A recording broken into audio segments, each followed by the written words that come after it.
Mack Brown may resign, but questions still loom in Texas athletics. As the clock neared midnight on Monday, Texas coach Mack Brown sipped a drink at the Peacock Alley restaurant in the Waldorf Astoria hotel lobby. He sat at a large table next to the Texas athletic director Steve Patterson, the man essentially hired to replace Brown.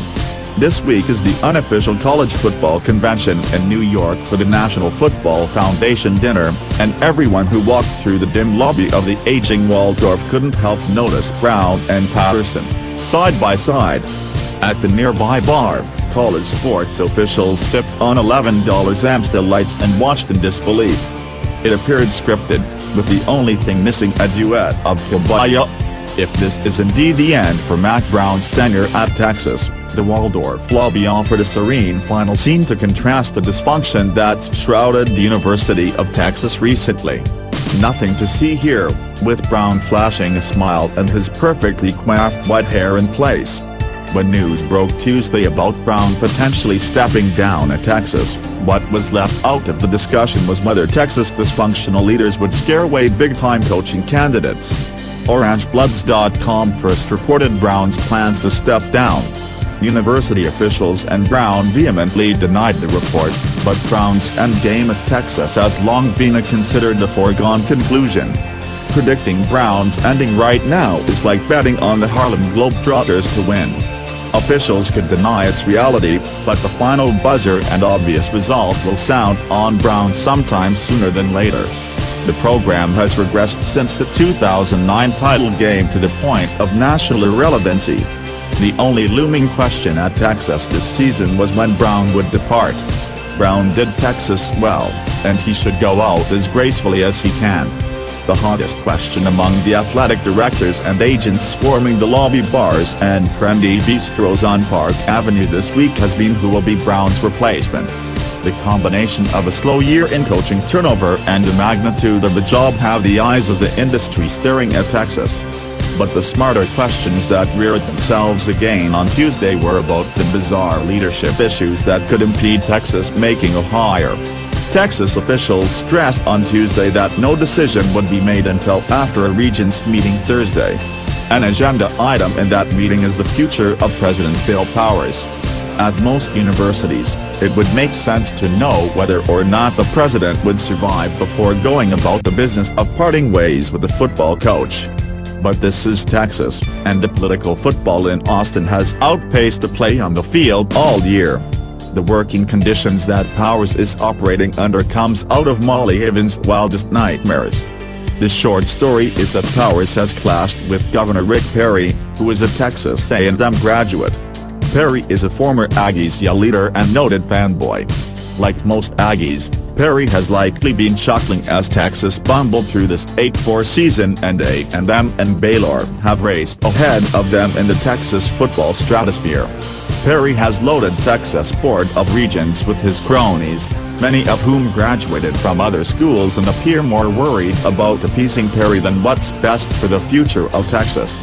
Perry's goal has been to stack the board enough to oust Powers. Will Thursday be the day that it finally happens? And that raises the question of whether a control-freak coach like Nick Saban would go to Austin amid so much instability. Can Texas lure an elite coach with its university hierarchy plotting against each other like rival message board posters? When a new head coach evaluates a high-level job, they need alignment from athletic directors and the president. Patterson is a polished and forward-thinking, the antithesis of the ex-jock athletic director. His vision will be much needed at Texas. But his background is extensively more in basketball, so this hire becomes even trickier considering his lack of experience in the college space. He'll be presented with this conundrum, which is a worse situation for a potential coach to walk into. Is it Powers sticking around with the Board of Regents that's constantly plotting to fire him, or getting hired with no president and working in an environment that appears dysfunctional and unstable? Texas is considered the best job in the country with its resources, brand, recruiting base and cable network. But would you go there not knowing who your boss is? A veteran coach would have to be skeptical, at the very least. The best list at Texas would include a veteran and successful head coach. Saban tops it. and from there it's some combination of UCLA's Jim Mora, Baylor's Art Briles, Penn State's Bill O'Brien, Vanderbilt's James Franklin, Louisville's Charlie Strong and Auburn's Gus Malzahn. But it would be an awkward interview process explaining to candidates how the governor is trying to sabotage the president and the board may not have the best interest of the school at heart. Brown's greatest skill, and perhaps one of the reasons he lasted to coach this season, was his mastery of people and politics. Brown was a fine football coach who should be remembered as one of the school's all-time greats. But his real genius has always been dealing with people, talking to people and communicating. Brown forged great relationships calling everyone by name and remembering their wives' names. He spent time courting board members and created a wall of protection around himself. But that wall appears to be crumbling right now. On Tuesday night, Brown denied that he's stepping down to Horns 247. "I haven't seen the article. I'm in Florida recruiting.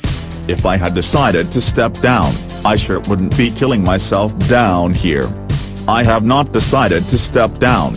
Brown had already flown south by the time the college football crowd reappeared at the Waldorf on Tuesday night for the Football Foundation dinner. But the conversation had moved on to who's next. And, perhaps more importantly, who is willing to navigate the choppy political waters at Texas. Everything is bigger there, including the drama.